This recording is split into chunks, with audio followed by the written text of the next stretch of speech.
ముందుగా సాములందరికీ ఓం నమః శివాయ. ఎందుకంటే నేను శివదీక్షలో ఉన్నాను, అందుకని శివయ్యతో స్టార్ట్ చేస్తున్నాను ఈ video. Hi guys, welcome back to Suresh Yadav the bike వల్గాస్. అందరూ ఎలా ఉన్నారు? అందరూ బాగుండాలని కోరుకుంటున్నాను. Good evening from Anantapur. ఈరోజు మన వీడియో ఏంటంటే, మన వెహికల్ ఉంది కదా, అదే నా బైక్. ఇది వచ్చేసి సుజుకి వీస్టోమ్ 250. ఈ వెహికల్ వచ్చేసి 15,000 కిలోమీటర్లు తిరిగింది. 15,000 కిలోమీటర్ల ఎక్స్పీరియన్స్ మీతో షేర్ చేద్దాం అనుకుంటున్నాను. అలాగే దీని సర్వీస్ కాస్ట్ ఏమి, అలాగే దీని రైడింగ్ ఇంప్రెషన్ ఏమి, అలాగే ఒక ఓనర్షిప్ వీడియో చేసినట్లుంటుందని అందుకే ఈ వీడియో చేస్తున్నాను. ఓవరాల్గా ఈ బండి గురించి ఒక ఇంప్రెషన్ ఇవ్వాలనుకుంటున్నాను. ఎందుకంటే సుజుకి వీస్టోమ్ 250 తీసుకునే వాళ్ళు ఉంటారు కదా, వాళ్ళకు ఉపయోగపడుతుందని ఈ వీడియో చేసేస్తున్నాను. ఒక ఓనర్షిప్ రివ్యూ ఇది వచ్చేసి. ఇంకా లేట్ చేయకుండా గోప్రోలోకి వెళ్ళిపోదాం.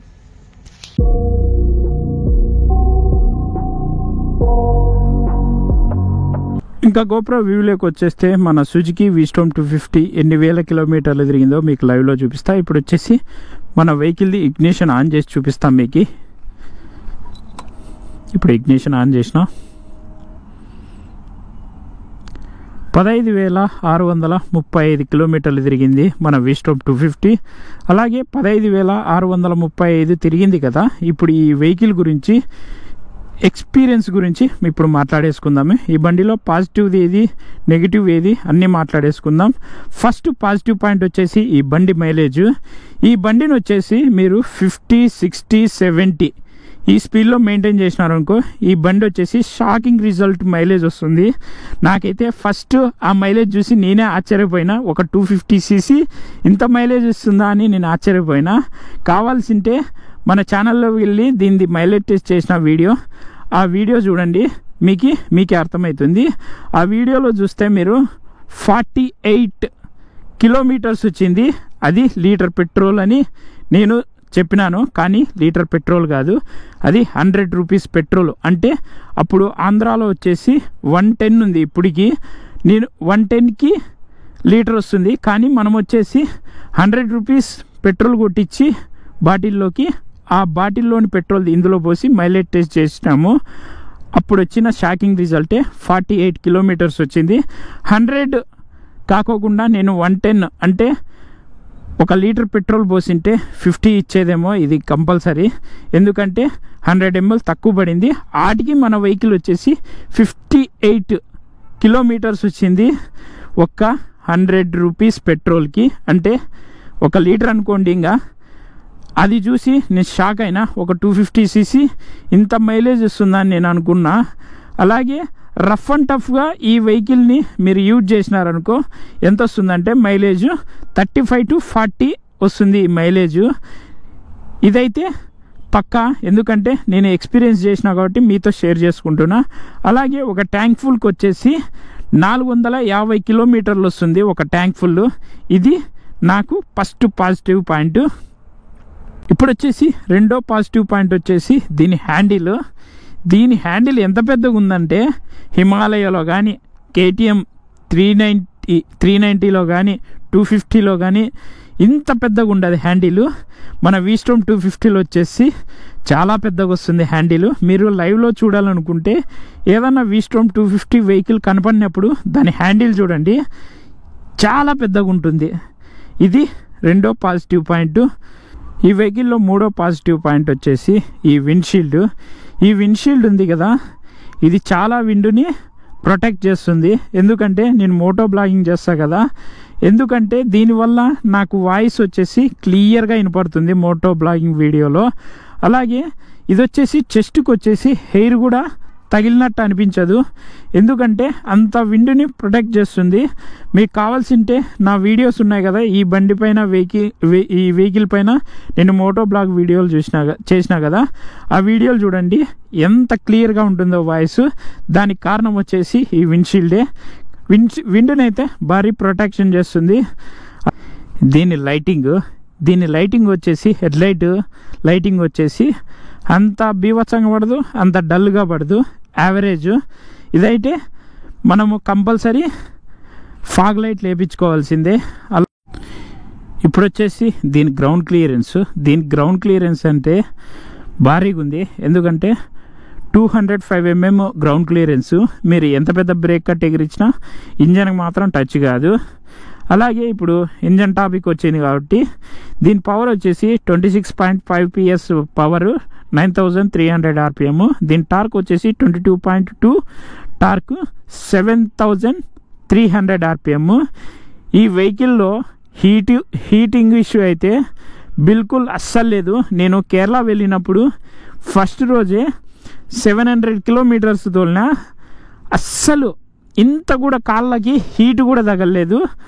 ఎందుకంటే దీనికి ఎయిర్ ఫ్లో భారీగా ఉంది. ఎందుకంటే గ్రౌండ్ క్లియరెన్స్ ఎక్కువ, హైట్ ఎక్కువ. అందువల్ల దీనికి ఎయిర్ బాగా తగలడం వల్ల హీట్ ఇష్యూ ఉండదని నేను అనుకుంటున్నా. అలాగే ఇది ఆయిల్ కూల్డ్ ఇంజన్ అయినా దీనికి రేడియేటర్ ఫ్యాన్ ఉంది. మీకు చూపిస్తా రేడియేటర్ ఫ్యాను. ఇక్కడ కనపడుతుంది కదా, ఇందులో వచ్చేసి రేడియేటర్ ఫ్యాన్ ఉంది. అందువల్ల మీరు 100 సెల్సియస్ వేడి ఎక్కువైనప్పుడు ఈ రేడియేటర్ ఫ్యాన్ ఆన్ అవుతుంది. అలాగే ఈ వెహికల్ తీసుకొని మనము 10 months అవుతుంది కదా, 10 months తీసుకున్నప్పటి నుంచి ఇంతవరకు హీట్ ఎక్కి ఆ ఫ్యాన్ ఇంతవరకు ఆన్ కాలేదు. ఎప్పుడు ఆన్ అవుతుందో అని నేను ఎదురు చూస్తున్నా. ఇంతవరకు అయితే ఆన్ కాలేదు. అసలు హీట్ అయితేనే కదా ఆన్ అయ్యేది. అసలు కాళ్ళకే హీట్ తగలదు స్వామి, అంత మంచిగా పర్ఫార్మెన్స్ ఇస్తుంది ఈ ఇంజను. అస్సలైతే ఈ ఇంజన్ వచ్చేసి హీట్ ఇష్యూ అస్సలు లేదు. ఆరాంగా తోలుకోవచ్చు. ఒక లిక్విడ్ ఇంజన్ తోలినట్లు మనకు ఫీల్ అనిపిస్తుంది. ఈ వెహికల్ వచ్చేసి మన విస్టమ్ 250 వచ్చేసి 110 కానీ 100 కానీ 120 కానీ 30 కానీ 130 కానీ అలా స్పీడ్ క్రూజ్ చేసుకుంటా పోయినా ఇంజన్ అయితే అస్సలు హీట్ ఎక్కదు. అసలు హీట్ కూడా మీకు కాళ్ళకి తగలదు. అంత బాగా పర్ఫామ్ చేస్తుంది ఈ ఇంజను. అలాగే ఎక్సలేటర్ ఇచ్చే కొద్దీ పరిగెత్తుతూనే ఉంటుంది. ఎందుకంటే దీంట్లో ఉన్న పవర్ అలాంటిది, 26 PS. అలాగే ఈ వెహికల్లో వచ్చేసి వైబ్రేషన్ అయితే అస్సలు లేదు. మీకు 100, 110 వరకు అస్సలు వైబ్రేషన్ ఉండదు. 120 దాటితేనే లైట్గా స్టార్ట్ అవుతుంది వైబ్రేషను. మీకు ఇంకా స్మూత్గానే వెళ్ళిపోతుంది బండి. అంత బాగుంటుంది. ఇది ఇంజన్ గురించి పాజిటివ్ పాయింట్. ఇంకా సస్పెన్షన్ గురించి మాట్లాడితే ఈ వెహికల్ది ఈ బ్యాక్ సస్పెన్షన్ ఉంది కదా, మోనో సస్పెన్షన్, అలాగే టెలిస్కోపిక్ సస్పెన్షన్ ఫ్రంట్. ఇవి వచ్చేసి సస్పెన్షన్ యావరేజ్. అంత స్మూత్గా లేవు, అంత హార్డ్గా లేవు. యావరేజ్, ఏదో గతుకొచ్చినప్పుడు స్మూత్గానే ఎక్కుతుంది, స్మూత్గానే దిగుతుంది. అంత బాగుంది సస్పెన్షన్ యావరేజ్. అంత బాగాలేదని చెప్పకూడదు, అంత బాగుందని చెప్పకూడదు, యావరేజ్. అలాగే ఇంకా మీరు ఎవరన్నా విస్టమ్ 250 తీసుకుంటే మీకు బ్యాక్ సైడ్ దీనికి మడ్ గార్డ్ రాదు. ఎందుకంటే మీరు ఆఫ్టర్ మార్కెట్లో వేయించుకోండి. దీంట్లో ఒక నెగిటివ్ పాయింట్ ఉందంటే అదే ఈ మడ్ గార్డ్ ఉన్న బ్యాక్ సైడ్ కూర్చునే పర్సన్కి ఒక రెయిన్లో అంటే వాన పడే టైంలో మీరు పోయినారనుకోండి, బ్యాక్ సైడ్ ఉండే పర్సన్కి కంపల్సరీ బురద చిట్లుతుంది. అందుకని దీనికి మడ్ గార్డ్ వేయించుకోండి.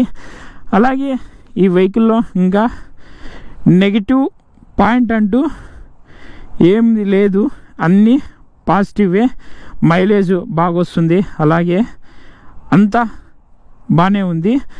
మీకు చెప్పాలనుకుంటే ఇప్పుడున్న ప్రజెంట్ బైకింగ్ కమ్యూనిటీలో బెస్ట్ బైక్ అని చెప్తా. ఎందుకంటే ఇది పర్ఫెక్ట్ టూరింగ్ బైక్.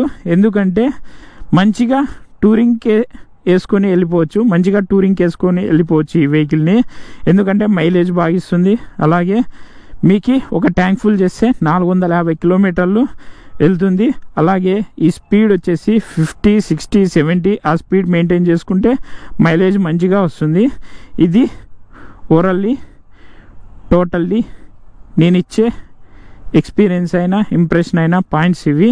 ఇప్పుడు వచ్చేసి మనము ఈ వెహికల్ది సర్వీస్ గురించి మాట్లాడుకుందాం. ఫస్ట్ వచ్చేసి నేను 1000 kilometers తిరిగిన తర్వాత సర్వీస్ తీసుకెళ్ళిన. ఫస్ట్ సర్వీస్ వచ్చేసి 1100 అయింది. అలాగే సెకండ్ సర్వీస్ వచ్చేసి 5000కి తీసుకుపోయినా, అప్పుడు 1120 రూపాయలు అయింది.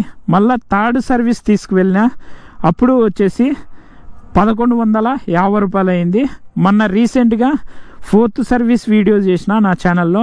ఆ వీడియోలో మీకు చూస్తే 3,020 రూపాయలు అయింది, అది సర్వీస్ కాస్ట్. మళ్ళీ ఇంకో విషయం ఏంటంటే, నా డిస్క్ ప్యాడ్లు ఉన్నాయి కదా, డిస్క్ క్యాలిపర్స్, ఈ క్యాలిపర్స్ వచ్చేసి ఫ్రంట్ బ్యాక్ జామ్ అయిపోయినాయి. అవి జామ్ అవ్వడం వల్ల ఒక్కో క్యాలిపర్కి వచ్చేసి 600 ఛార్జ్ చేసినారు ఆ జామ్ తీసేసేకి. అలాగే అది టోటల్లీ సర్వీస్ కాస్ట్. ఇది బయట చేసినారని బయటకి మళ్ళీ బిల్లు లేదు, బయట చేసిన దానికి బిల్లు లేదు. ఇవి రెండు కలిపితే నాకు 4,020 రూపాయలు బిల్ అయింది 4th సర్వీసు. ఒకవేళ ఈ డిస్కులు జామ్ కాకుంటే నాకు ఆ సర్వీస్ కాస్ట్ వచ్చేసి 3,020 రూపాయలే అయ్యేది. అదొక పెద్ద బొక్క, 1,200 బొక్క పడింది. టోటల్లీ నా 4th సర్వీస్ బిల్ వచ్చేసి 4,020 రూపాయలు. ఇది సర్వీస్ది. దీని గురించి నేను ఇచ్చే ఇన్ఫర్మేషను. సర్వీస్ ఇలా ఉంటుంది. మీకు 3rd సర్వీస్ వరకు ఒకటే కాన్స్టెంట్గా ఒక్కటే ఛార్జ్ చేస్తారు. ఎప్పుడు 4th అయిపోతే అప్పుడు మీకు డిస్క్ ప్యాడ్లు మార్చాల్సి వస్తుంది. ఈ బండికి వచ్చేసి డిస్క్ ప్యాడ్లు వచ్చేసి 15,000కే మార్చేసిన నేను. ఎందుకంటే ఇవి బైబ్రీ క్యాలిపర్స్ కదా, ఇక్కడ కనపడుతుంది కదా లోగో బైబ్రీ. ఈ బైబ్రీ డిస్క్ ప్యాడ్లు వచ్చేసి తొందరగా అరిగిపోతాయి, ఎందుకంటే అంత స్మూత్గా బ్రేక్స్ పడతాయి ఈ వెహికల్. బ్రేకింగ్ పరంగా అయితే ఈ వెహికల్ 100% మీకు వర్త్ అనిపిస్తుంది.